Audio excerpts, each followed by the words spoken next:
built-in search engine like Google, but it's private and doesn't spy on your searches. And DuckDuckGo lets you browse like Chrome, but it blocks cookies and creepy ads that follow you around from Google and other companies. And there's no catch. It's free. We make money from ads, but they don't follow you around. Join the millions of people taking back their privacy by downloading DuckDuckGo on all your devices today. Right now, growing war across the Middle East. Israel firing back at Hezbollah terrorists over in Lebanon, while confirming moments ago more than 1,000 enemy combatants have been killed in Iran since the joint strikes began 48 hours ago, or 36. But Iran's massive drone stockpile still a huge concern, as two of them hit the U.S. Embassy in Saudi Arabia overnight. It was empty. Our next guest knows all about the war on terror. Former Deputy Undersecretary of the Air Force, retired Brigadier General John Tykert joins us now. General, they're really counting on your branch to deliver some freedom for the for the Iranians. So far, so good. What's your greatest concern, though? Brian, I think that the Air Force and the air components are going to continue to strike two primary target sets. Number one, the command and control, so Iran continues to fight deaf, dumb, and blind. And then number two, those areas where Iran can project power, primarily ballistic missiles and drones, so that they can't attack our interests in the region. But I think something important has happened in the last 24 hours or so, and that is that we've gained air superiority.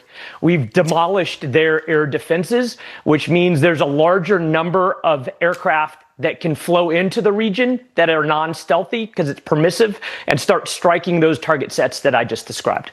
So the president says it's going to, and so does Marco Rubio, the Secretary of State, we're going to amp this up now.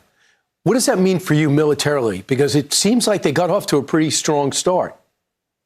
Brian, they did, but I think part of it is in what I just said in air superiority, that all of those aircraft, as an example, that are non-stealth, that couldn't have gone in to strike targets in Iran because of air defenses, now they can start flowing in to service targets. And I also think that now that we're starting to launch out of Gulf countries because of Iran's reckless attacks against them, it eases the logistical burden. They're not flying 1,000 miles, but just a few hundred miles.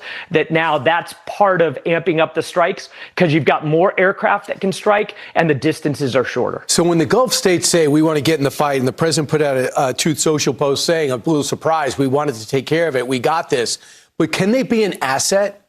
And if they allow us to use their bases, what changes?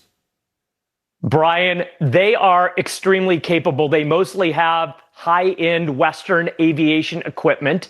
We've trained and exercised extensively alongside of them, and they are great partners for defense of their sovereignty. If they allow us to use their bases, then it eases that logistical burden because we're closer to Iran in our strikes. And then maybe as this progresses, we can start using them in limited ways to strike certain target sets in Iran as well. So this is right here. It's been the missile defense has been quite impressive. It's ours.